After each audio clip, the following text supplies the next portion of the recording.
Tahimik ang opisina ni Brian Lennox Vergara, isang 38-year-old workaholic tycoon. Walang bago at puro papeles at paulit-ulit na routine araw-araw. Ibababad ko sa facial cream ang mukha ko habang nanonood ng Netflix. Bulong ni Brian habang nagtitipa siya sa kanyang MacBook. Pati Sunday, abala pa rin sa trabaho si Brian, kaya nga tumanda siya mag-isa, walang asawa't anak. Para sa kanya, ang asawa ay ang pagpirma ng papeles, board meetings, gym, high-end skincare, at 8 hours na tulog para hindi mag-dry ang balat niya. Paulit-ulit, nagsumikap siya sa buhay. Pagka-graduate bilang mechanical engineer at nakapagtrabaho abroad, nakaipon siya ng puhunan para sa negosyo na kalaunay pinaligo niya ng husto. Kailangan ko bang magpa-schedule ulit kay Velo? Mahinang tanong pa ni Bryce sa kanyang sarili. Nakasanayan na niya talaga ito. Pinalaki siya ng kanyang maarteng ina na skincare is a must, kahit pa may kahirapan sila noon. Pumasok si Vito, ang mas batang sekretarya. Tila nahimatay si Brian sa kinaupuan dahil sa dala nitong isang kabundok na papeles.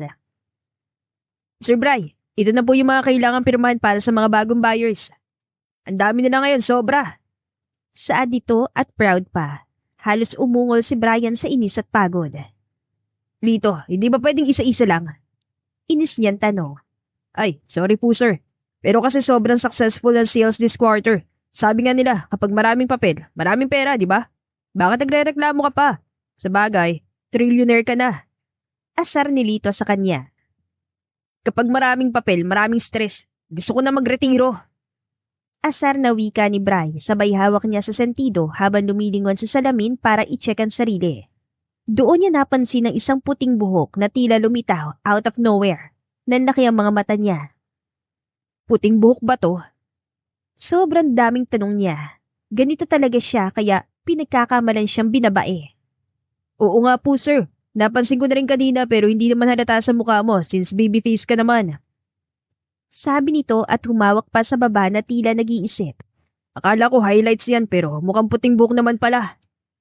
Puting buhok? Malalaki ang matang tumayo si Brian. Sabay hawak sa ulo. Parang nadurog ang puso niya sa harap ng salamin. Sinisira ng mga papeles mong kabugian ko, Lito. Alam mo bang naipamana pa ng yumaong nanay ko ang 12-step skincare routine ko? At ako lang ang tanging lalaki sa angkan namin na may exfoliating schedule. Kakainis. Mamaya, wrinkles na makita ko. Malakas na natawa si Lito sa maarteng amo. Kaya pala akala ng iba bakla kayo. Gwapo ka pa rin naman, Sir Bry. Yes, alam ko naman. Masama bang maging aware sa hygiene? Hindi to kaartehan, disiplina to. Walang masama sa pag-aalaga sa sarili. Pero ikaw ang stress ko. Saad ni Brian at mabagsak na naupong muli sa ergonomic chair. Paumanin, sir. Sarkastikong saad ni Lito. Wala pa naman ako nakikitang wrinkles eh. Ayop ka talaga dito. Lagi mo sa reminder ngayong araw na bilan ako ng hair dry mamaya. Ilang taon na ba ako? Mahinang tanong ni Brian. 38 sir. Sagot ni Lito kaya humugot ang isang malalim na buntong hininga si Brian. 38 at ito ko nag-iisa pa rin tapos ang lola ko. 80 na pa lang yung taon. Bulong niya. Ito na lamang ang natitira niyang pamilya. Sabi ko sa'yo eh. Tumanggap ka na ng mga dates. Wika ni Lito at tatawa ng malakas ng umiling si Brian. Ayoko nga. Marati sa katawan ng gusto kong babae. Oras na siguro Lito para magbakasyon ako. Buong buhay ko, nilaan ko sa sarili ko sa pagtatrabaho. Tiyak, miss na ako ng lola ko. Hindi ko nga namalayan na matagal na palang nawala sa kalendaryo ang edad ko. 2 taon na lang, 40 years na ako. Wala pa akong asawa't anak. Tumanda na ako nag-iisa. Pagkatapos ng Hell Week na to, magbabakasyon ako sa probinsya namin. Huwag mo kong tatawagan ha. Magtatalaga ako ng tao para ipagkatiwala ang businesses ko. Gusto kong sariwain ang dahilan kung bakit nagsumikap ako sa buhay. Gusto ko nang umuwi. Mahinang saad ni Brian at napapikit. Wala ka pang tagapagmana. Bata ka pa naman. Pwede pa yan. Saad ni Lito pero umiling si Brian. Bata pa ako pero yung nag-iisa kong pamilya tumatanda na. Ayokong pagsisiya na hindi ko piniling iwan ng trabaho ko para makasama siya dito. Gusto kong magbakasyon. Hindi lumandi na babae. Masungit ang saad niya dahil doon ay natawa si Lito. Bilib din talaga sa amo. Pagkalipas ng 2 linggo, Bumungad kay Bri ang maingay na San Mateo. Iniwan niyang mamahaling kotse at piniling mamuhay ng simple. Sumakay agad siya ng tricycle. "Saan tayo, boss?" tanong ni San. "Memorial Park." Sagot ni Brian habang tinitignan si San mula ulo hanggang paa. Hindi naman sa hinuhusgahan niya ang dalaga, pero dahil napansin niyang pawis ang mukha nito at tila hindi alintana ang init ng araw. "Ba't boss? May marumi ba sa mukha ko?" tanong ni San. Kung hindi lang mukhang dayuhan ang bagong dating na nagtatago sa sombrerong suot, ay susuntukin niya ito. Halatang dinidiscriminate siya dahil isa siyang babaeng tricycle driver. Si Sunshine Galvez o kilalang Sun ay isang 28 anyos na tomboy sa baryo nila. Ulila na rin at mag-isang tinaguyod ang mga anak-anakang napulot niya sa isang bangketa, sina Winnie, Alice at Tibong. "Mukhang dayo ka, boss," saad ni San. "Dito ako lumaki. College lang ako nang lumipat sa Maynila." Sagot ni Brian. Nang makarating ay bumaba siya agad. "Okay lang bang hintayin mo na rin ako? Dadalawin ko lang mga magulang ko." Sumaludo naman si Sun at bumaba din sa pampasadang tricycle. Naglakad si Brian sa Memorial Park. Nakasunod si Sun, lalo pat dito rin nakalibing ang mga magulang. Nang ibinaba ni Brian ang mga bulaklak, ay umupo siya sa damuhan at nilinis ang lapida ng mga magulang. "Oh, anak ka pala ng mga Vergara. Kaano-ano mo si Lola Anita Vergara?" Tanong ni San kaya halos mapatalon sa gulat si Brian. Akala niya kasi ay naiwan ito sa tricycle. "Lola ko si Anita," sagot niya. Umasim ang mukha niya dahil nakita niyang may tumulong pawi sa noon ni San. Kung tutuusin ay maganda ang dalaga at makinis ang mukha nito. Bumagay dito ang chinitang mga mata, subalit tila hindi marunong gumamit ng skincare o ng sunscreen. "Doon bang punta mo pagkatapos dito, bossing? Kapitbahay lang naman pala namin kayo. Minsan, doon na kami tumatambay para samahan ng lola niyo." Sagot ni San at nilinis din ang lapida ng mga magulang na katabi lang ng puntod ng mga magulang ni Brian. "Pwede bang punasan mo yung pawis mo, mister? Ewan ko kung anong pwedeng itawag sa'yo. Here, take my handkerchief." Mapanghusgang saad ni Brian kaya nangunot ang noon ni San. "Nako, hindi na, boss. Okay lang naman." Sagot ni San. "Ang asim mong tignan." Pambabara ni Brian kaya halos malaglag ang panga ng dalaga. Hindi siya nakapagsalita sa sinabi nito. "Don't get me wrong. Maganda ka naman, gwapo. Ewan ko, basta kaso parang dry ang skin mo. Tiyak mas bata ka sa akin pero yung skin mo mas young kaysa sa'yo." Maarting saad ni Brian. Napataas ng kilay si San. "Aba, grabe ka ha. Kung makapagsalita ka, akala mo wala kang kapintasan sa katawan mo. Kutis lang yan, hindi ako mabaho no." Sigaw ni San. Oo nga't tomboy siya, subalit 3 beses siyang maligo sa isang araw. Wala man siyang skincare na ginagamit pero malinis siya sa kanyang katawan.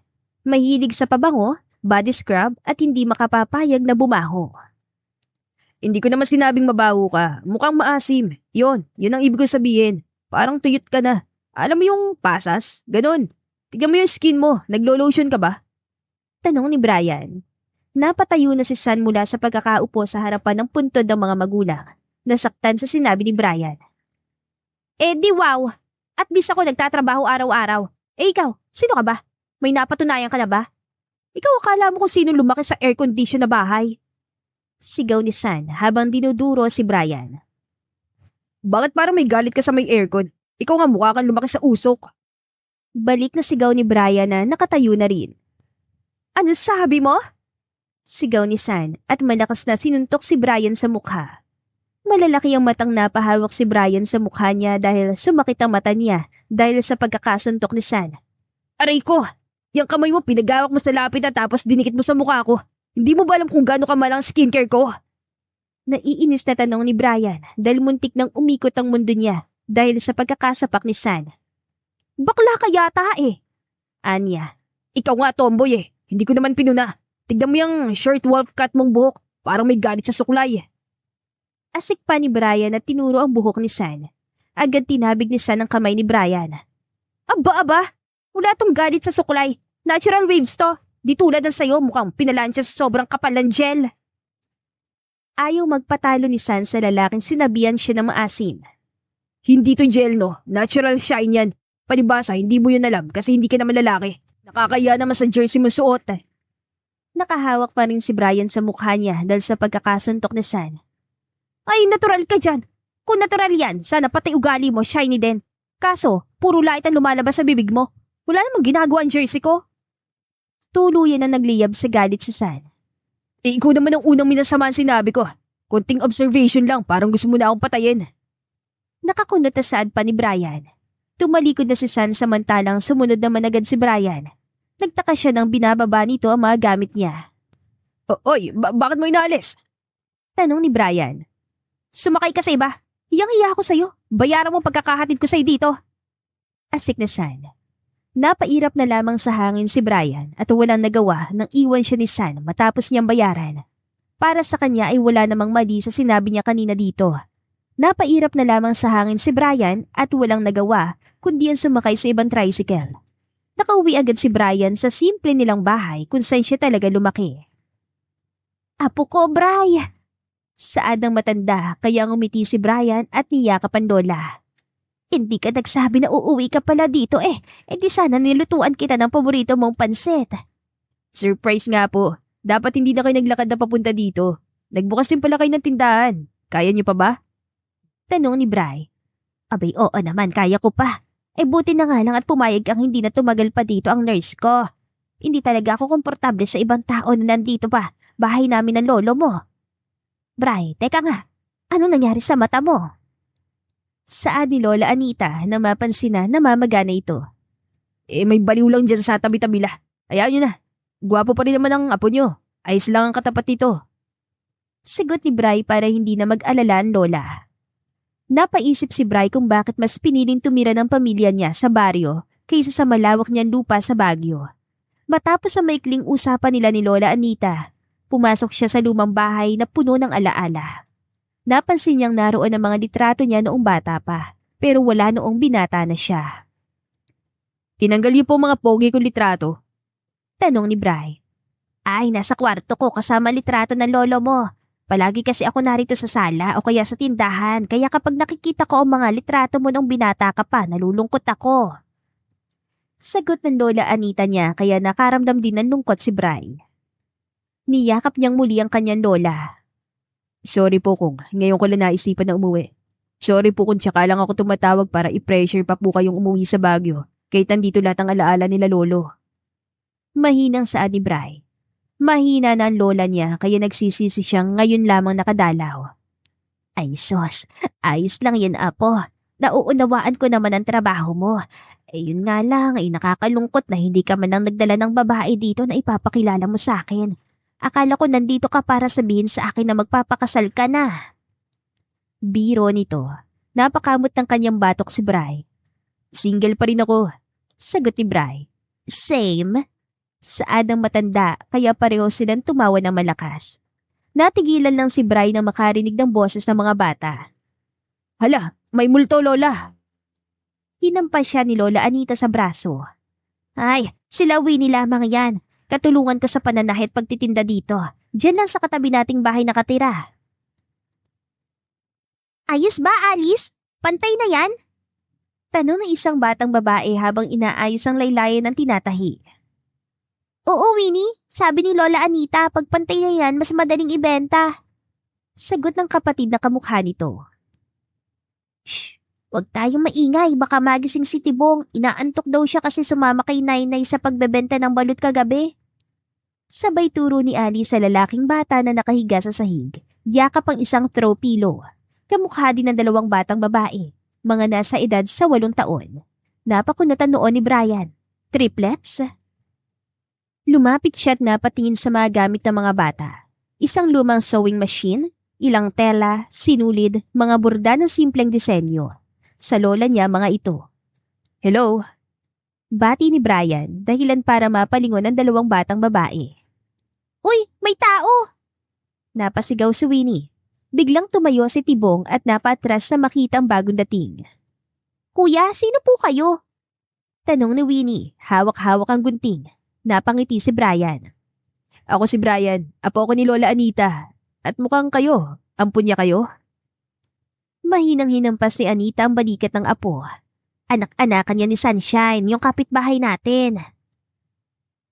Kami po sina Alice, Winnie at Tibong. Diyan lang po kami sa katabing bahay niyo po. Bibong sagot ni Alice. O siya, samahan niyo ako magluto ng pansit at sinigang na paborito ng aking apo para rito na rin kayo maghapunan. Maya-maya lang ay susundo na si Sunshine sa inyo. Saan ni Lola Anita kaya nagtakbuhan naman ng mga bata papuntang kusina dahil alam nilang masarap magluto ang matanda. Sumapit nga ang gabi at mas nakilala niya pa ang triplets. Naikwento na napulot lamang sila ng sinasabi nilang Sunshine sa bangketa noong 5 taong gulang sila dahil iniwan ng totoong magulang. Sabi ko na may mabangong sinigang dito eh. Saan ni San nakapapasok lamang sa loob ng kusina ni Lola Anita. Alam ni San na posibleng makita niyang sinuntok na lalaki pero wala siyang pakialam. Ito dapat ang mahiya sa kanya. Halos malaglag ang panga ni Bray na magtamang paningin nila ng baliw na tomboy na sumapak sa kanya. Inismaran siya ni San. Ito ang tinutukoy niyong nanay-nanayan niyo. Nanay ba yan? Parang si Manny Pacquiao eh. Saan ni Bray sa triplets? Nagtaka naman ang tatlo maging si Lola Anita na mag-irapan ang dalawa. Naupo agad si San at hindi pinansin ng lalaki. Hindi ka maghuhugas ng kamay. Galing ka sa labas. Napakadugyot mo naman. Puna ni Bray at masamang tumingin kay San. Bagong shower ako. Malinis ang kamay ko. Asik ni San pabalik. Inirapan siya ni Bray at tila nawala na ng ganang kumain. Aba, teka nga. Magkakilala kayo? Tanong ni Lola Anita. Alam mo, Lola Anita, sabi mo, mababaitan lahat ng kalahi mo. Hindi naman po. Maangas sa saad ni San at sinimangutan ulit si Brian. Lola, saan mo ba napulot ang hambog na to? Balik ni Brian habang nakairap din at dinuro pa si San. Tumigil na nga kayong dalawa. May mga bata nakakakita sa inyo. Saway na matanda, sabay abot ng pinggan kay San. Nang komportable na silang ani, may naghawakan ng kamayang 5 maliban kay Brian na diretsyong kumain. Tayo'y manalangin. Sabi ni San at ngumisi kay Brian. Napatingin ang lahat sa binata.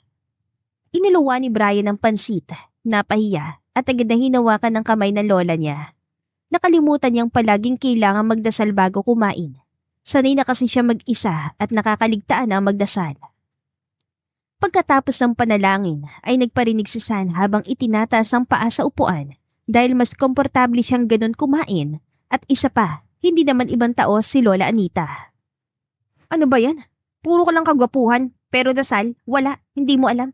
Nakakahiya naman sa makintabong buhok. Tumigil si Brian sa pagsubo. Tignan mo ang sarili mo. Ganyan man tamang pagkain. Pataas-taas ang pa sa upuan. Palaka ka ba? Inangatisan ng kilay.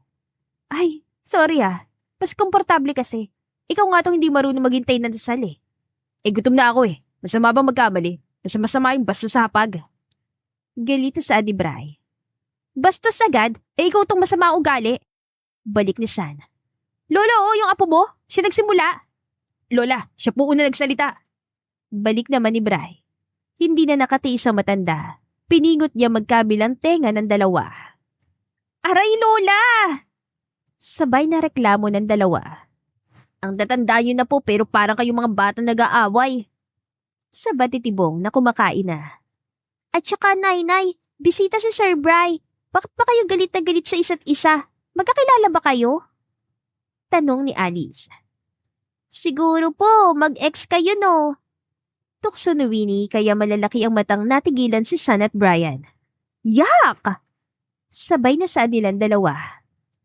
Tama na, para kayong mga bata. Kumain na lang kayo, huwag nang daanin sa init ng ulo. Saway ni Lola Anita kaya parehas silang nag-irapan ni San. Tahimik ang dalawa nilang ilang segundo.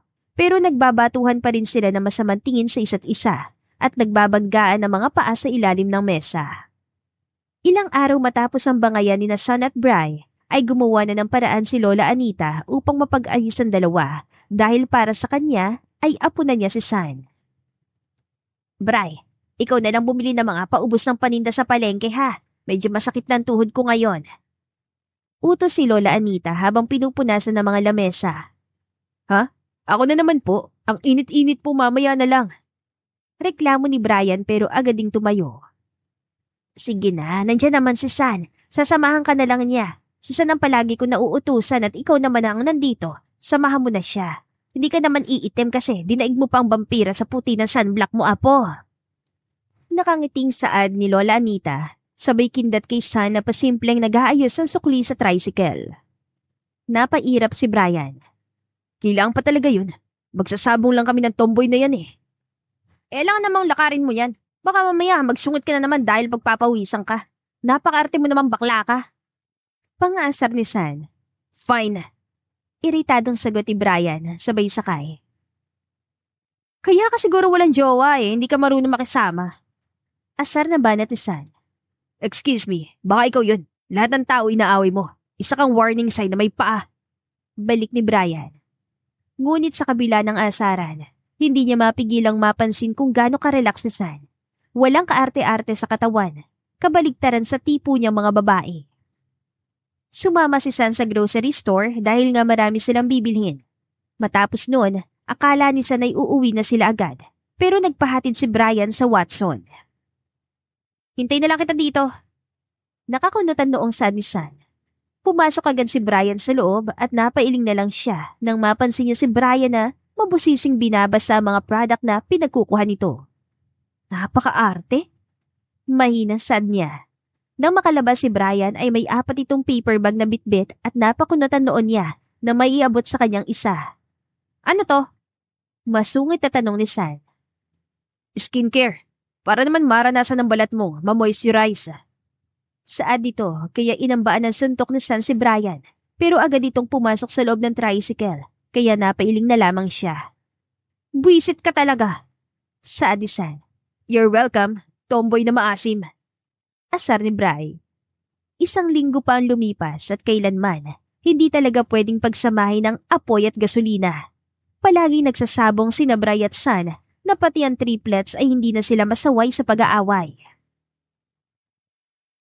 Hoy, punta ka sa court, saba ka sa basketball. Hindi yung nakakulong ka lang dito. Anis San na makitang nakahiga si Brian sa sofa. Galing silang simbahan bago simulan ng triplets ang pananahi kila Brian. Sunday ngayon kaya wala siyang trabaho. Para ano? Makisalamuha sa maaasim? Pang-aasar ni Brian. Visit ka talaga. Lola, ipapabugbog ko to kila Temyong. Siya na nga ang aayain na makipaglaro nang aaway pa. Duro ni San kay Bri. Brian, sumama ka na para naman hindi ka lang nakakulong dito. Hindi ka pa sumama sa amin sa simbahan ngayong araw. Saad ni Lola Anita. Umiiwas lang naman si Brian sa matataong lugar dahil natatakot siyang makilala siya ng kung sino. Pagdating nila sa court ay agad lumapit ang ilang kabataang lalaki. Malapit lamang ito sa kanilang bahay. Oy, San! Sino yan? Boyfriend mo? Nagbago ka na talaga! Sabay tawanan ng 4 na kalalakihan. Si Ronnie, Temyong, Hanzo at Bebong. Anong boyfriend? Busy to, kaaway ko to! Sigaw ni San. Sus, dyan din nagsimula ang lolo't lola ko! Saad ni Temyong. Pero ang ending, naghiwalay pa rin sila. Basag ni San kaya napanguso si Temyong. Napailingin si Brian habang napapangiti sa loob niya. Huwag niyo tong dikitan sa laro maarti to, mamaya bugbugin niyo rin kapag sinabihan kayo na maasim. Pustahan ulit unang maka 15 points panalo. Itong si Bri, isama niyo sa grupo niyo Ronnie, baka ikapatalo pa ng koponan ko yan. Biro ni San kaya napairap na lang sa hangin si Brian. Nagsimula ang basketball. Nabigla si San sa galing ni Brian na kapag nakakapuntos ay ngingisi sa kanya. Buti na lang, hindi kita kagrupo. Baka matalo pa ako. Asar ni Brian na pinupunasan ng pawis. Umasim naman ang mukha ni San habang naka-Indian seats sa bleachers. Katatapos lang nilang maglaro. Uy, Bri! Gusto mo ba makita yung gusto ni San? Tanong ni Ronnie habang umiinom ng soft drinks. Nabigla si Brian. Ha? Gusto as in? Gusto? Nililigawan niya? Tigilan mo nga, Ronnie. Mamaya marinig ka ni Colleen. Saway ni San pero kita ni Bri ang pamumula ni San. Oh, bakit? Ayaw mo yon, may bago daw maglalakad sa'yo kay Colleen. For sure, sasagutin ka na niyan. Natatawang saad ni Ronnie at tumingin kay Brian. Kuya Bri, yung magandang babae nagbabantay ng barbecue. Anak yan ni Kapitan. Ang ganda no? Makinis, made in Japan. Nagtawa na ng 4 na kaibigan ni San, kaya natawa na rin si Brian. Ngunit hindi niya alam kung bakit nakakaramdam siya ng inis sa isiping may ibang nagugustuhan si San. Nakita ni Brian ang isang simpleng dalagita, tahimik, palangiti at tila hindi aware na crush siya ni San. Parehas sa singkit ang mga mata ni Colleen at San. Mukhang gusto rin siya ng ibang lalaki sa paligid, mukhang mahinhin. Hindi ka sasagutin yan, San. Asar ni Brian. Sinabi ko ba liligawan ko? Inis na puna ni San. Gago, lumalapit. Natatawang sa ni Temyong. Nag-ingay ang buong grupo at napansin ni Brian ang pamumula ni San na parang bulating hindi mapirmi sa kinauupuan. Umayos din ito ng pagkakaupo. Hi, hindi ba kayo magpapareserve ng barbecue? Paubos na kasi, alam ko naman suki kayo nila nanay. Saan ni Colleen? San, magpa-reserve ka daw. Asar ni Bebong kaya sinuntok ito ni San at inayos ang sombrelong suot. Sige Colleen, yung dating order namin. Pakidagdagan na lang kasi may nadagdag sa grupo namin. Nahihiyang ani ni San at tinuro si Brian. May dayo pala kayong kasama, San. Ani Colleen at gumiti kay Brian. Nakita ni San kung paano namula si Colleen habang titig na titig kay Brian na kampante lang na nakaupo. Hindi naman ipagkakaila ni San na may itsura talaga si Brian. Halatang alagang-alaga sa gym dahil may magandang pangangatawan, malinis pa sa sarili at mabango. Ito ba? Saad ni San at nawala ang gana sa boses. Normal na to para kay San. Alam niya kasing wala siyang pag-asa kay Colleen at isa pa, ayaw rin sa kanya ng mga magulang nito dahil isa nga siyang tomboy. Si Brian yan, apo ni Lola Anita. Saad ni Hanso. Pamilyar ang mukha mo. Nakita niya yata kita sa TV. Ani Colleen kaya natawa si Brian at umiling. Nako, baka namamalik mata ka lang o ibang taon tinutukoy mo. Sino naman ako para mapalabas sa TV? Ani Bri dahil ayaw niya magbago ang tingin ng mga ito kapag nalaman na isa siya sa pinakamayamang bachelor sa Pilipinas. Ganun ba? Ako si Colleen, pwede mo akong tawaging Col o Lenlen. Saad ni Colleen. Tinanggap naman ni Brian ang pakipagkamay nito. Brian o Bri na lang. Nakangiting saad niya. Nalipat lang ang tingin ni Brian kay San nang umiwas ito ng tingin sa kanilang dalawa ni Colleen.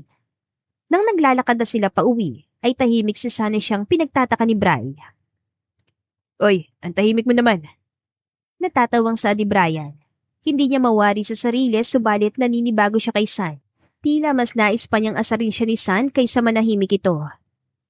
Ano na masasabihin ko sa'yo? Ayaw nga kitang kausap eh. Ani San. Hanggang sa nakapasok na to sa bahay nila ay hindi na ito nagpaalam sa kanya.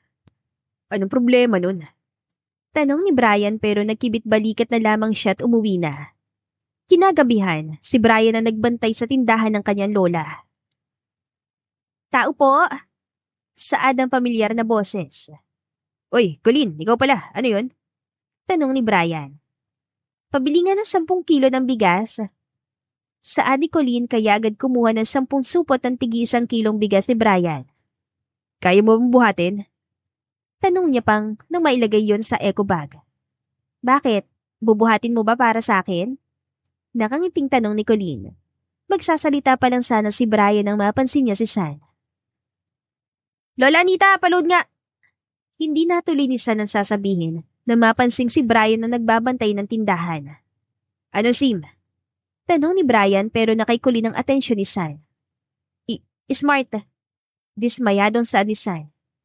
Samahan na kitang umuwi, Colleen. Kaya mo bang buhatin yung binili mo? Tanong pa ni San. Tutulungan mo ko? Salamat ah. Saad ni Colleen. Nagtama ang paningin ni San at Brian. Wala namang pakialam ang binata pero nakatitig lang din ito kay Colleen. Alam naman ni San na posibleng maging tipong babae din ni Brian si Colleen. Habang naglalakad sila papunta sa bahay nila Colleen, ay napansin ni San na may nais itong sabihin. Sabihin mo na! Natatawang saad ni San. May girlfriend na ba yon? Tanong ni Colleen. Si Bri ba? Single siya, ang alam ko. Sagot ni San. Matagal na siyang may gusto kay Colleen at kung tutuusin ay nakakausap pa nga niya online subalit nakakatampo lang na unang beses pa lamang nitong nakita si Bri ay nakuha na ng maarting yon ang loob ni Colleen. Ilakad mo naman ako.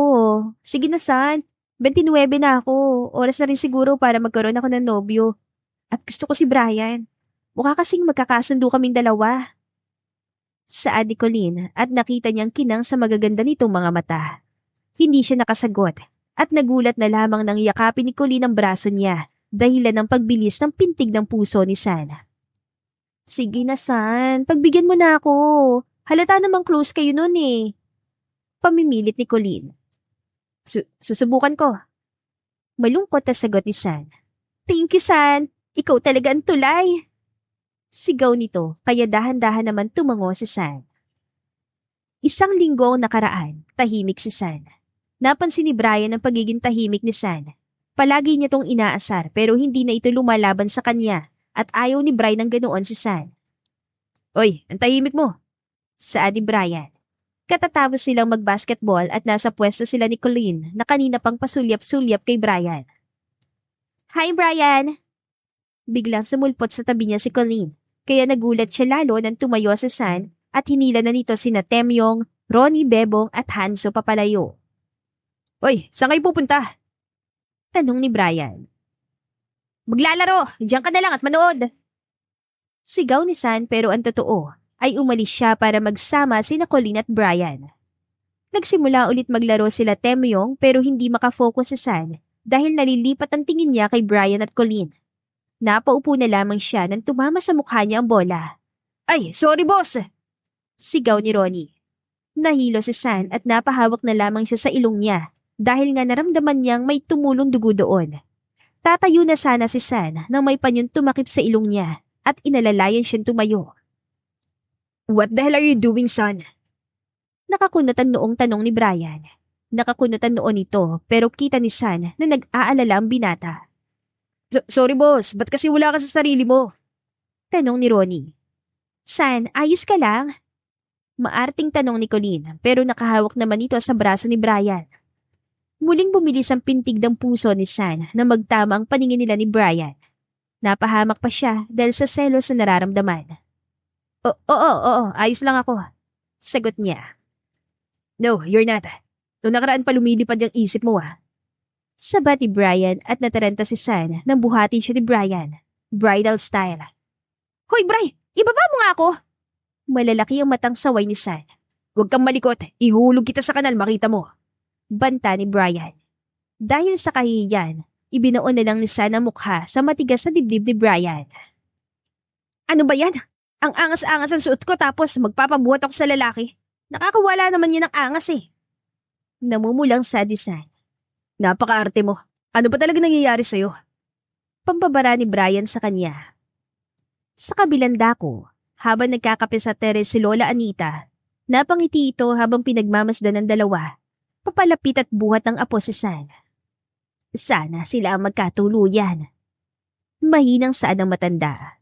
Matapos ang pangyayaring yon, ay ramdam pa rin ni Brian ang paglayo ni San sa kanya, lalo kapag malapit si Colleen na labis niyang kinaiinis.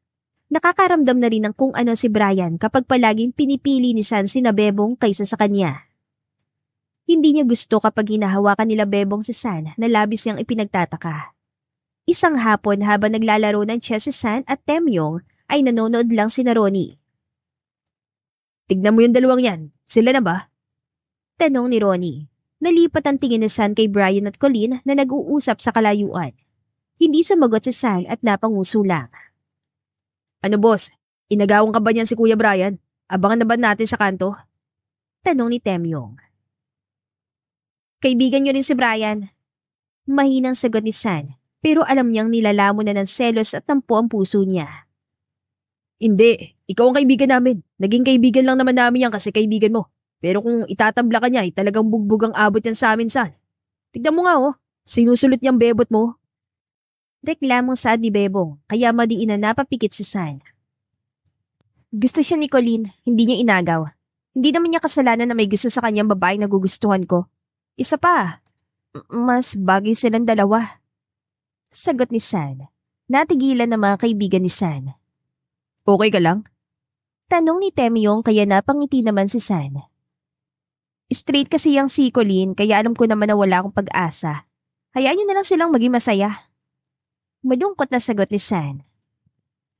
Lumipas pa ang buong 2 linggo na ibinoon ni San ang sarili sa pagtatrabaho at ngayong araw ay nagpahatid pa si Brian at Colleen sa Watson. Naghintay sa labas si San habang kumakain ng fishball samantalang tanaw niya kung paanong perfectly fit ang dalawa sa isa't isa. Magkasundo sa maraming bagay. Si Colleen, maganda, makinis, maputi, matangkad, at bagay sa 6'3" na height ni Brian. Mainhin, maraming artes sa katawan, samantalang siya, si San lang na tomboy na tricycle driver sa umaga, magbabalot sa gabi. Natigilan si San nang ma-realize na kinukumpara niya ang sarili kay Colleen, kahit pa ito naman ang gusto niya at hindi si Brian. Umiling si San. Ay, ano ba nangyayari sa'yo, Sunshine? Ano naman kung magkatuluyan ang dalawa? Bagay naman sila. Nakita niyang tumingin sa kanya si Brian kaya umiwas na lang siya ng tingin at ipinagpatuloy ang pagkain ng fishball pero nalipat ang tingin niya sa salamin. Tinitigan ang sarili. Tomboy. Bulong ni San. Hanggang sa may hatid niya sa groto ang dalawa ay nagtaka pa si Brian nang ibinaba niya mga ito. Aalis ka? Tanong ni Brian. Oo, alangan naman na maging third wheel ako sa inyo. Kaya niyo na sarili niyo. Enjoy. Saan ni San? Nagulat si Brian dahil akala niya ay siyang third wheel kay San at Colleen. Kaya nga siya sumama dahil nais niya makasama si San. Ba't umalis yun? Tanong ni Brian kay Colleen. Ngumiti naman si Colleen sa kanya at nagibit balikat. Hindi ko alam. Hayaan mo na. Tayong dalawa na lang ang maglibot. Baka may trabaho pa si San. Natapos ang buong araw na si Colleen lang at si Brian na magkasama at nagtataka na si Brian. Hindi niya maintindihan kung bakit kahit sa pag-uusap nila ni Colleen at malaman na saktong-sakto sa tipo niyang babae si Colleen ay may kakaiba sa pintig ng kanyang puso. Kinagabihan ay maingay sa tahanan nila San. Winnie, ibili mo nga ako ng napkin. Saan ni San habang inaayos ang balot na kanyang ilalako mamayang gabi. Si Tibong na lang po. Saan ni Winnie. Tibong, ibili mo raw si Nainay ng napkin. Sigaw ni Alice kaya napairap sa hangin si San. Hindi kasi niya napansin na naubos sa palang stock niya ng sanitary napkin. Nahihiya kasi si San bumili. Ang siga-siga niyang tomboy tapos bibili ng napkin. Walang nagawa si San kundi siyang lumabas. Ano yon? Tanong agad ni Brian na may green mask pa sa mukha. Hindi alam ni San kung sasabihin niyang bibilhin. Pabili nga ng... Hindi natuloy ni San ang putuli ni Brian. Nang kanang. May nagpapabili sa akin ng napkin. Saad ni San at namumulang umiwas ang tingin samantalang natigilan si Brian na hindi kalaunan ay malakas na natawa. Anong tinatawa-tawa mo diyang ungas ka? Naka-oversize sa t-shirt si Tomboy na bumibili ng napkin. Asar ni Brian. Ito ang namiss niya kay San, ang bangayan nilang dalawa. With wings or without? Tumigil ka nga dyan baklang kulay green. Sigaw ni San. Mainit ang ulo niya lalo ngayong may dalaw siya. Okay na, huwag ka na mahiya. Sabay irap ni Brian. Napayuko na lang si San at tinakpan ang mukha. Pero sa kabila ng inis niya, naramdaman niyang bumalik kahit na papano ang dati nilang kulitan. At si Brian, napansin niya ring mas maganang loob ngayong inaaway siya ni San. Nagustuhan mo ba yung skincare na binili ko? Ginamit mo no? Tignan mo yung skin mo, mas gumanda. Ibibili pa kita na marami. Pansin ni Brian. Hindi niya alam pero nais niya pang tumagal ang pag-uusap nilang dalawa ni San. Sayang kung hindi ko gagamitin. Maiba tayo. Kumusta naman kay Nicolene kanina? Tanong ni San. Okay naman. Madaldal siya tapos mainhin. Kaya pala gusto mo. Naglakad-lakad lang din naman kami kanina kasi bigla mo na lang kaming iniwan. Kumain kami sa mga resto sa grotto at... Hindi natuloy ni Brian ang sasabihin niya nang tumalikod na si San habang hawak ang isang pack ng napkin. Uy! Buwisit ka! Bayad mo! Sigaw ni Brian dahil nainis siya sa inasta nito. Anong bayad? Hindi niya ako binayaran kanina ni Colleen eh. Sigaw ni San bago pumasok sa kanilang bahay. Tignan mo tong tomboy na to. Hindi sana magtuloy ang dugo mo. Sigaw ni Brian. Maging green ka na lang sana habang buhay. Sigaw din ni San, pabagsak na naupo si Brian. Ano bang problema nun? Matapos ako hindi away ng ilang linggo, babastusin ako. Nagkukwento pa ako eh. Inis na wika ni Brian. Isang linggo pa nakalipas ay mas bumibigat na ang loob ni Brian dahil tuluyan siyang hindi pinapansin ni San. San, inuman mamaya, sabi nila Ronnie. Sige na. Anyaya ni Brian habang nakaupo sila sa terrace ng bahay nila. Dati, ikaw yung lagi nagyayaya. Ngayon, hindi ka man lang nagsasalita. Boring ka na. Boring agad? Baka ikaw lang tong boring kasi road to 40 years old ka na. Sarkastikong sagot ni San. Wala ka talaga sasabihing matino. Kahit na mag-40 pa ako, mas young pa rin ang skin ko sa'yo. Banat ni Brian. Okay lang, mas mauna ka namang magkarayuma. Ani San. Buisit ka. Sagot ni Brian pero hindi kalaunan ay napapayag naman si San na uminom. Nang sumapit ang gabi sa harapan ng tindahan nila Brian, nagtipo na magtotropa. San, ang hina mo ngayon Ilang tagay lang lutang ka na. Tukso ni Ronnie. Huwag niyo nga akong pansinin, hindi pa ako lutang. Depensa ni San, pero halata sa kanya ang unti-unting pagkalasing. Habang tumatawan lahat, tahimik lang si San, nakatingin sa mga bote, habang si Brian ay hindi nawawala ng tingin sa kanya. Maya-maya ay nagsiuwian ng lahat. Silang dalawa ni San ang natira. Oy, magsabi ka sa akin ng totoo. Ayos ka lang ba? May problema ba? Tanong ni Brian kay San. May utang ka ba? Kailangan mo ng pera? Yun sa triplets ba may kailangan sila? Ano? Sabi mo naman sa akin, San. Nag-aalala ako sa'yo eh. Ang totoo, miss na kita, San. Iyon ang nasa isip ni Brian na hindi niya masabi. Doon na napayuko si San at sunod-sunod na pumatak ang mga luha niya. Oy, San, balo ka ba? Lasing ka na yata ba't ka umiiyak ka? Natatarantang tanong ni Brian. Gago ka ba? Hindi lahat ng umiiyak lasing. Mahinang sagot ni San. Tahimik lang si San sa una, tanging hikbi lang nito ang naririnig. Pero hindi rin napigilang ibulalas ang nararamdaman. Nagsiselos ako, okay? Nakakainis yung nararamdaman ko. Hindi ko alam kung dahil ba kay Colleen o dahil sa sarili ko o dahil sa yung bakla ka. Alam ko siya yung gusto mo at may gusto siya sa'yo. Halatang-halata naman ang ganda ng mga ngiti nyo kapag nagsasami. Sana mabungi nga kayo. Ani San at tinungga ang Red Horse pero pinigilan na siya ni Brian. Biglang naibis si Brian. Kaya ingatan mo siya kasi si Brian ang gusto ni Colleen, hindi yung tomboy na gaya ko. Inipit ni Brian ang bibig ni San kaya hindi natuloy ni San ang sasabihin nito. Wait, anong pinagsasasabi mo? Kunot noong tanong ni Brian. Tinabig ni San ang kamay ni Brian at nagpatuloy. Selos na selos ako sa'yo kay Colleen. Di ko na alam. Kararating mo pa lang dito pero wala kang ibang ginawa kundi sabihin ako na masasakit na salita. Na maasim ako, tomboy ako, yung buko, takot sa suklay. Lahat binato mo sa akin. Tapos tong si Colleen, gandang-ganda ka sa kanya, puring-puri mo. Mas gusto kanya at hindi yung sana sigan tricycle driver. Hindi yung babaeng kahit kailan hindi naging sapat. Ang sakit kasi. Pangat siguro ako no, maasim. Hindi makapagsalita si Brian. Tinitigan lang niya si San na ngayon lang niya nakita ng ganito. Hindi matapang. Hindi palaban. Napabuntong hininga si Brian.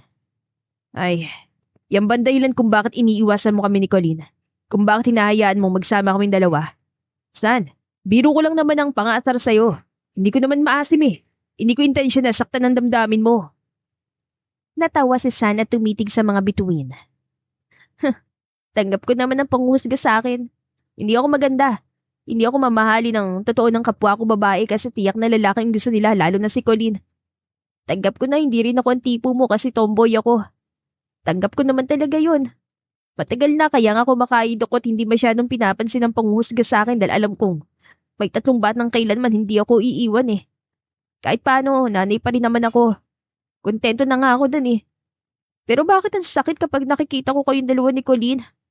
Nakakalito lang kasi hindi ko alam kung saan banda ako nagagalit. Dahil babagay kayo? Dahil pa siyang gusto mo? Na hindi kayo husgahan ng mundo kasi lalaki at babae kayo?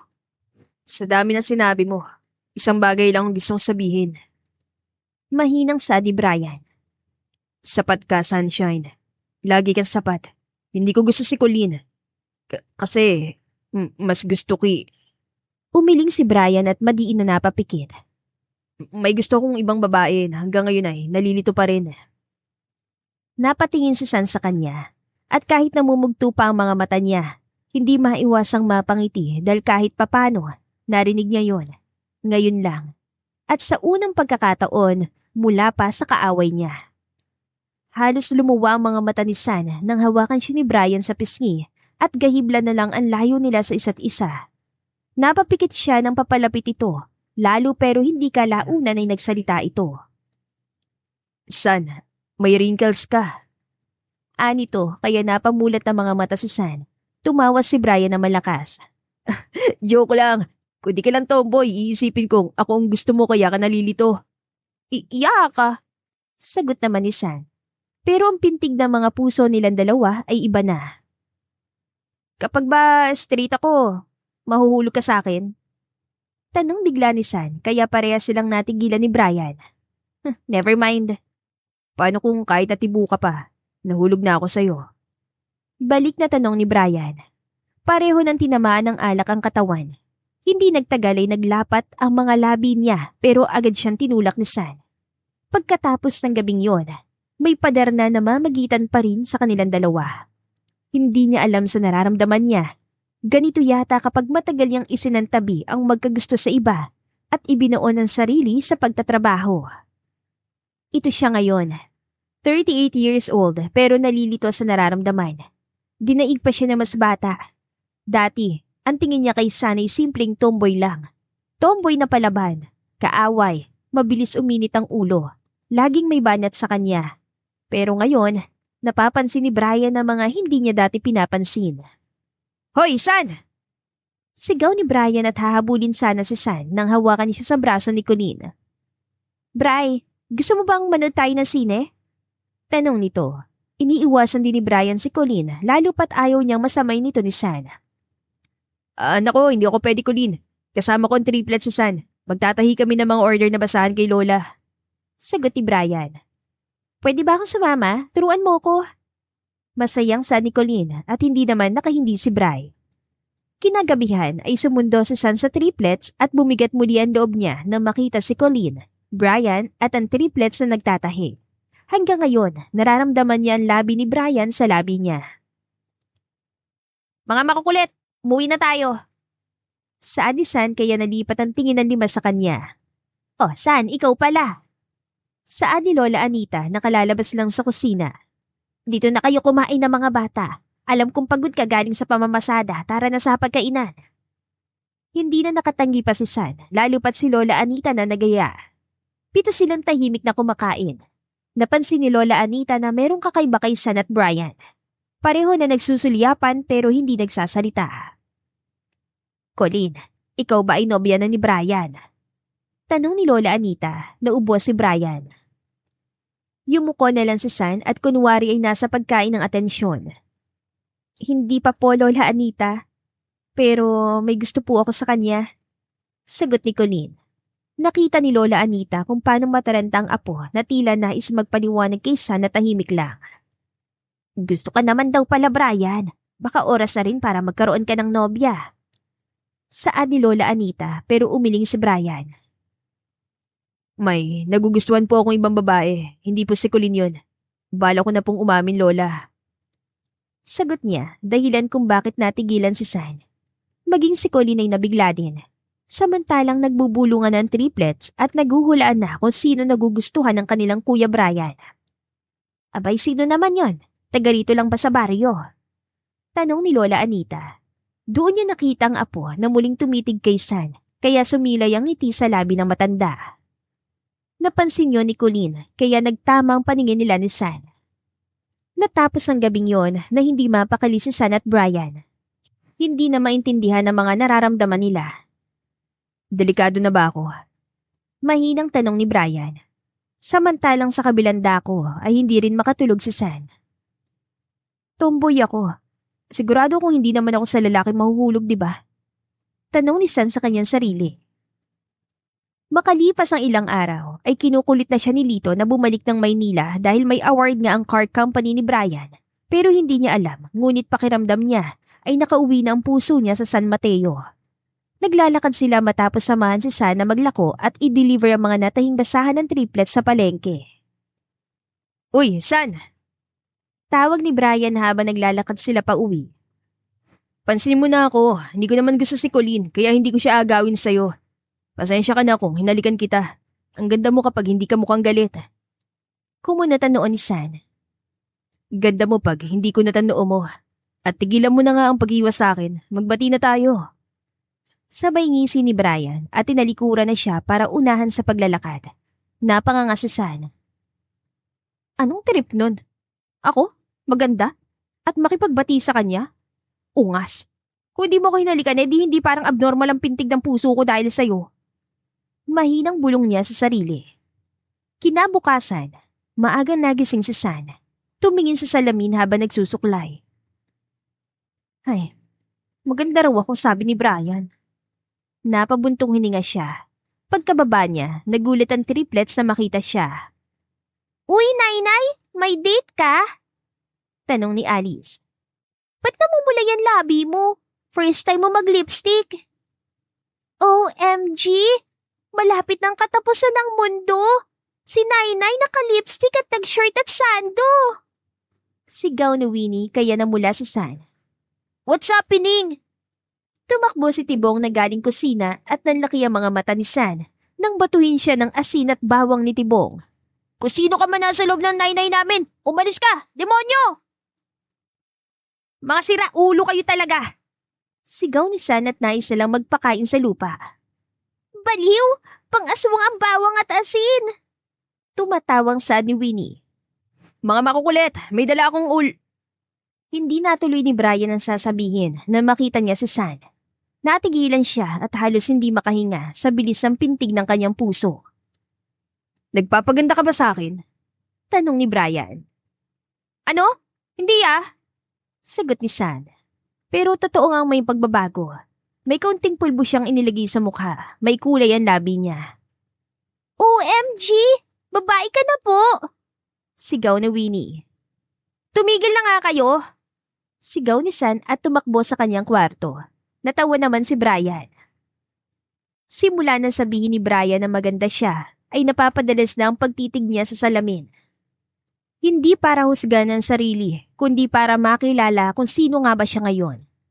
Isang gabi ay tahimik siya nakupo sa tapat ng tricycle. Hawak ang maliit na salamin at lip tint. Anong ginagawa mo dyan? Biglang sumulpot si Brian. Naglilip tint ka na? Hindi alam ni San kung bakit umaasa siya na siyang tinutukoy ni Brian na nagugustuhan ito. Lip therapy lang. Doon ka nga, huwag mo sirain ang gabi ko.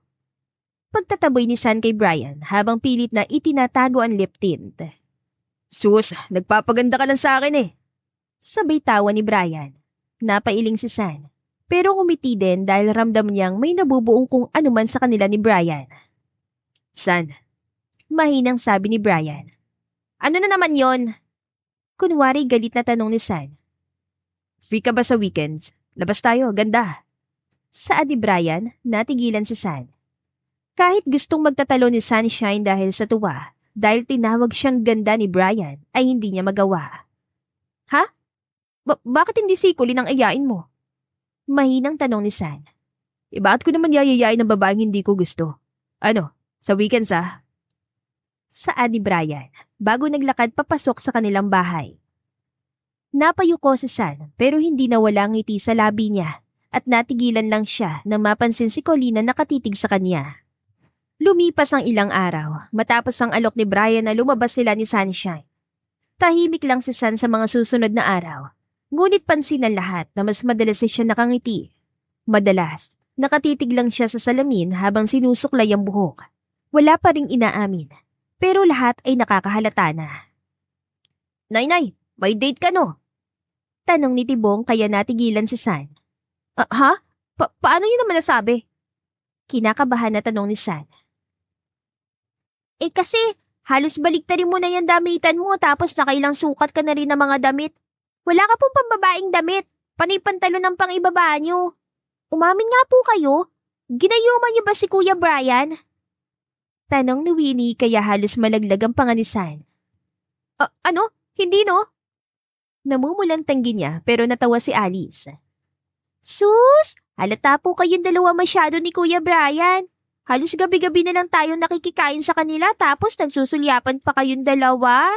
Ikaw po yung gusto niya na tinutukay niya no? Ngumingiti siya kapag nandyan ka eh. Para kayong teenager kung magligawan. Iba to po kaya kita sa bahay nila ngayon. Naniningkit ang mga matang tanong ni Alice. Napanguso naman si San.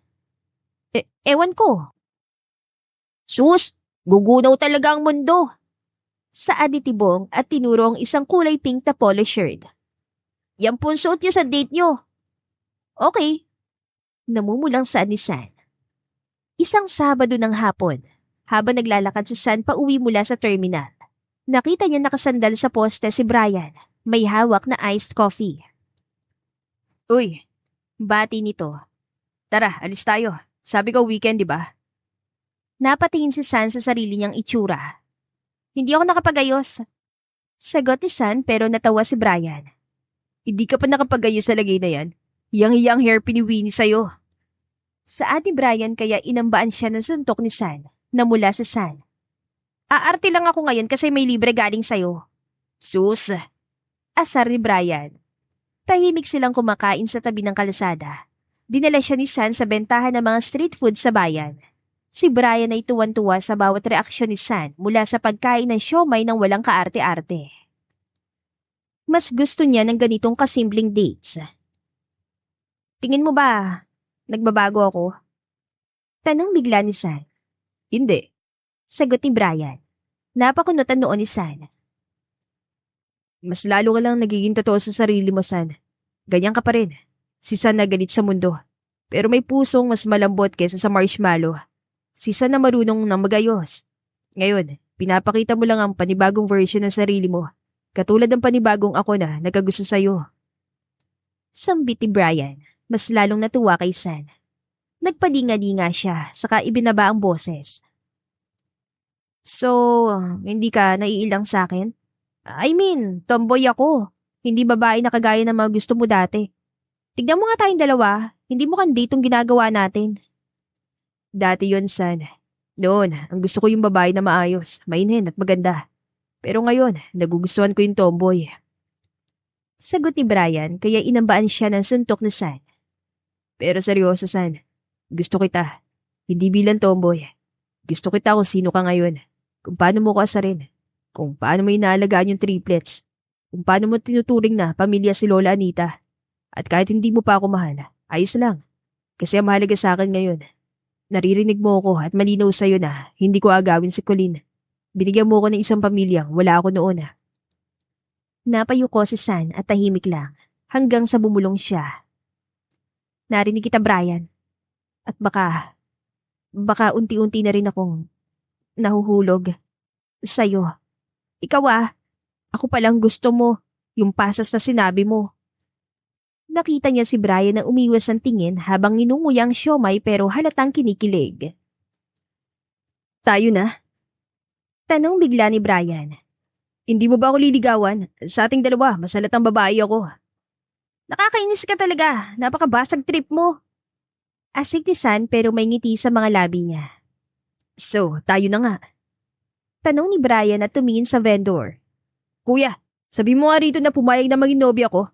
Aarte pa 38 na ako. Alangang patatagalin pa namin. Baka mabaon na ako sa hukay. Baka hindi na masundan ang triplets namin. Nais magpalamon sa lupa ni San dahil sa kabaliwan ni Brian at muli sana magsasalita nang takpan niya ang bibig nito. Oo nga, tayo na! Sigaw ni San. Thank you, babe. Saad ni Brian. Yak! Sigaw ni San kaya nagtawanan silang dalawa. Isang linggo pa ang lumipas ay mas naging bukas si San sa mga kaibigan. Si Brian naman, araw-araw dumadaan sa terminal, minsan may dala lang na fishball o turon para sa kanya. Kayo na no? Tanong ni Temyong. Hindi Pagsisinungaling ni San. Natatakot siya sa panghuhusga ng iba. Ayaw niya ring mahusgahan si Brian. Ulul, lukoy mo puwet ko. Saad ni Bebong. Ano na nangyayari? Biglang babae ka na, Sunny Boy. Nagbago ng bossing namin.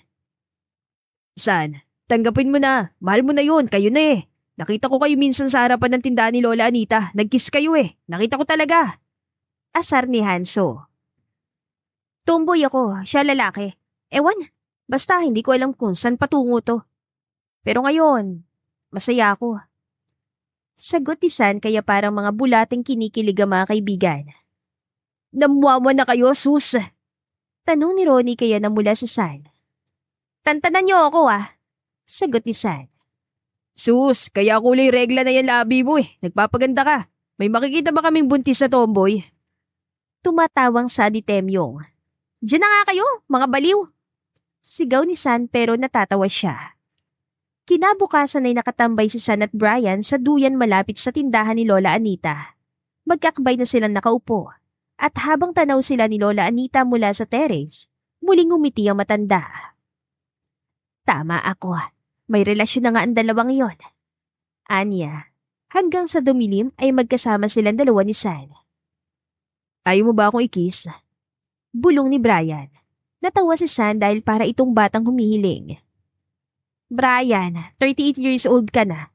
10 years ang agwat na relasyon natin pero mas torpe ka sa akin. Gusto mo lang akong halikan eh. Tumitigas pa ba yan? Biro ni San. Ang bastos mo ah. Saad ni Brian at pinisil ang labi ni San kaya nilapit ni San ang mukha niya. Marahan ang kilos. Parang ayaw sirain ng sandali. At nang magtagpo ang kanilang mga labi, may halong takot, pag-asa at pangunawa ang halik na yon. Napakalambing at lambot. Ngayon ko lang ulit naramdaman to. Mahinang saad ni Brian. Unang beses ko to. At gusto ko, sana, hindi ito ang huli.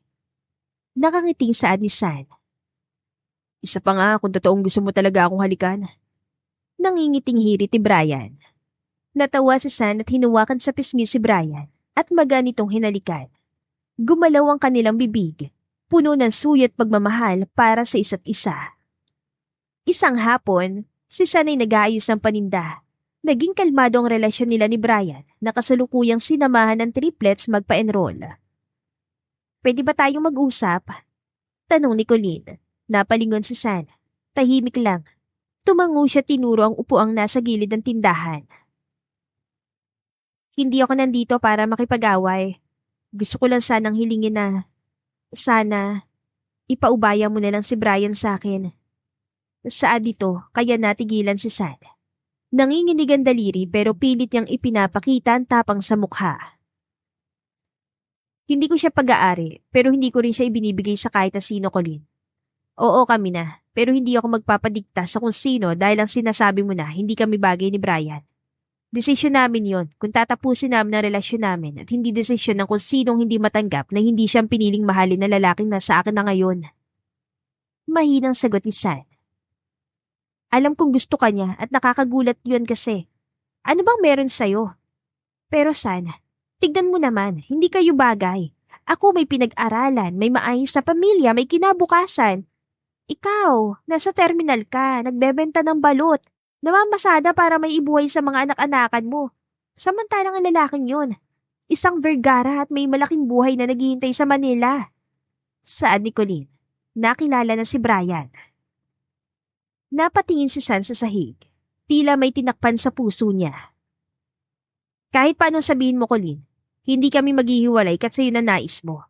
Kung maghihiwalay kami dahil desisyon namin yun, hindi ng kung sino. Alam ko mabuti kang tao. Kaya sana, hayaan mo na lang si Brian na makabalik sa totoong mundo. Yung hindi niya kailangang mamaluktot para lang magkasya sa'yo. Dito sa San Mateo.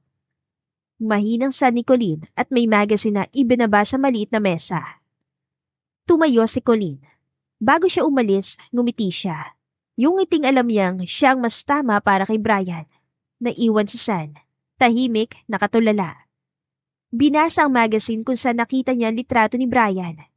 Malayo sa pambahay na sinusuot ito lagi. Ang nasa magazine ay lalaking nakasuot ng tuxedo. Self-made trillionaire, Mr. Brian Lennox Vergara. Mahinang basa ni San. Doon unti-unting nanliit ang tingin ni San sa kanyang sarili, lalo nang makapag-usap sila ni Lola Anita at nalaman niya kung gaano kalaking tao si Brian. Sino ba ako kung itatabi kay Brian? Mahinang tanong ni San. Ikaw si San, ang nobya niya. Saad ni Lola Anita at pinisilang pisngi ni San. Isang umaga ay nagtaka si Brian kung bakit hindi siya pinansin ng nobya nang padalhan niya ito ng pagkain at ang triplets. Problema ng nainay niyo? Tanong ni Brian sa triplets. Ewan nga po namin, ilang araw na siyang tahimik tapos namumugto ang mga mata kapag lumalabas sa kwarto niya. Saad ni Tibong kaya nag-alala si Brian. At saka, wala po ba kayong naririnig? Pinagchichismisan po kasi kayo ni Nainay. Kumalat po yata sa bayan natin ang relasyon niyo. Saad ni Alice, natigilan si Brian. Isang hapon ay may narinig si Brian na usap-usapan. Lumabas siya upang kausapin si Lito sa telepono. Si Colin talaga ang bagay kay Brian, no? Tignan mo naman parang artista. Yung isa abay parang lalaki kong kumilos. Siguro pineperahan lang yan ni San. Saad ng isang matanda. Narinig ko pa nga na trilyonaryo daw yung Brian. Yan yata ang pinagyayabang noon ni Anita na may apo siyang mayaman. Ay sus, hindi magtatagal yan sa tomboy. Alam mo naman ang lalaki, may pangarap yan. Saad pa ng isa. Hindi nakatiis si Brian. Sino ba kayo sa tingin niyo? Malamig na tanong ni Brian kaya natigilan ng mga nagchichismisan. Ano ngayon kung kami ni Sunshine? Natapakan ba namin ang pagkatao niyo lahat? Kabawasan ba yun sa inyo? Kung makapagsalita kayo, akala niyo nilinis niyo ah. Huwag niyo kaming pakialaman. Matapang na sadi Brian at narinig yun ni Colleen. Brian, pwede ba't hindi natuloy ni Colleen ang nais niyang sabihin na maunahan siya ni Brian? Ayoko makipag-usap kung walang kwenta ang sasabihin mo. Mainit ang ulo ko ngayon. Samantalang simula nang kumalat ang relasyon nila ni Brian, ay hindi na nakapagtrabaho na maayos si San. Tahimik siya, nasa kama, nakatingin sa kisame. Sa mundo, kung saan tunay ang pag-aalaga at pagmamahal. Kaya ko siyang panindigan pero sa ganitong pagkakataon, nahihirapan ako. Isang hapon, tahimik si San habang nilalagay sa tray ang mga paninda. Dumating si Brian. May dalang bag halatang nagmamadali. San, aalis muna ako. Kailangan ako sa Maynila. May asikasuhin. Baka matagalan. Biglang natawa si San. Isang pilit at mapait na tawa. Napahawak siya sa gilid ng tray para hindi mabitawan. Perfect timing, no? Para hindi mo na kailangang makipag-break. Ako na maunang tatapos ito. Saad ni San. Nakakunot ang noon ni Brian. Sunshine, ano bang pinagsasasabi mo? Ayoko na Brian, tama na. Baka nga mali ang universe. Ako na lang ang aatras sa laban na to. Ayokong pagsabihan ka ng kung ano-ano.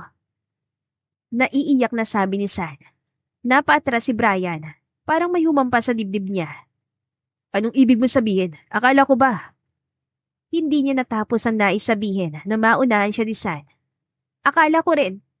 Pero hindi sapat ang pagmamahal para takpan ng totoo. Hindi ako si Colleen. Hindi ako yung tipo ng babaeng ipagmamalaki ng isang Brian Lennox Vergara sa Maynila. Hindi ako pang magazine bri. Pang terminal lang ako. Pang San Mateo. Tahimik si Brian. Nangingilid ang luha dahil nasaktan sa sinabi ni San. So, yun na lang. Susuko ka na lang kasi may sinabi si Colleen. Kasi pinagtatawanan ka ng mga tao. Hindi lang yun. Pinagtatawanan ka na rin, Brian. Tignan mo nga tayo. Anong meron sa akin na kayang sabayan ng kinabukasan mo? Tanong ni San. Dahan-dahang umiling si Brian pero hindi siya nagsalita. Tumalikod siya, walang salita, at dinala ang bag paalis. Naiwan si San, umiiyak at niyakap siya ng triplets. Nainay, okay lang po ito. Mahal ka namin kahit sino ka pa. Saad ni Alice. Hindi ka po namin iiwan. Wika ni Tibong. We love you, Nainay. Ani ng tatlo. Kinabukasan, sa harap ng telebisyon sa tindahan ni Lola Anita, nagtipon ng mga tao sa harap ng maliit na TV. Biglang lumabas ang mukha ni Brian, live sa isang business forum. At ngayon, ang ating panauhing pandangal, si Mr. Brian Lennox Vergara. CEO ng Vergara's Car Kingdom.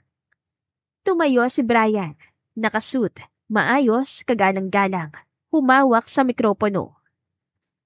Bago ako magsimula para tanggapin ang parangal ng kumpanyang pinaghirapan ko, may gusto lang akong linawin. Hindi lang tungkol sa negosyo, tungkol sa isang bagay na mas mahalaga sa lahat ang pera at titulo. Sa totoo lang, napaka-OA ng girlfriend ko. Nakipag-iwalay sa akin bago ako pumunta dito. Hoy! Sunshine Galvez, hindi ako pumayag na makipag-iwalay sa'yo ah. Pasalamat ka't late na ako sa biyahe kung hindi lagot ka talaga sa akin. Ganun ba kapag titibo-tibo ang minahal? Tanong ni Brian kaya nagtawanan ng lahat. Sa tindahan ni Lola Anita, napahinto ang mga kapitbahay. May nagtanong sa akin, bakit ko raw nagustuhan ng isang babaeng titibo-tibo? Yung mga chismosa sa baryo namin. Yung galit sa suklay. Yung bossing sa terminal pero nanay ng triplets. Tumawa siya sandali. Ang sagot ko, dahil siya lang ang babaeng nakita ko bilang ako. Bilang kaaway niya. Hindi bilang trilyonaryo. Hindi bilang CEO. Kundi bilang si Brian. Yung suplado at maarteng lalaki. Pero gustong matutong magmahal. May sunshine. Kung naririnig mo to, hindi kailanman ikinahiya. Hindi mo kailangang magsuot ng bestida o maglagay ng lip tint para maging karapat-dapat sa akin. Dahil karapat-dapat ka na. Dahil ikaw mahal ko. Hayaan mong maubusan ng lawen lahat ng humusga sa pagmamahalan nating dalawa.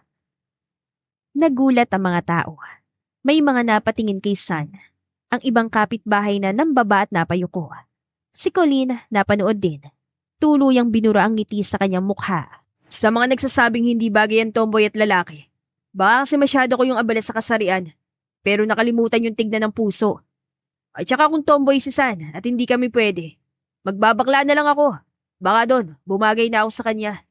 Ano bang pakialam niyo sa pagmamahala ng iba? Sunshine, yung nainay ng triplets, hintay mo lang ako ah. Uuwi din ako sa inyo. Ihanda mo ang labi mo para sa deep kiss natin. Saan ni Brian bago nagpatalastas?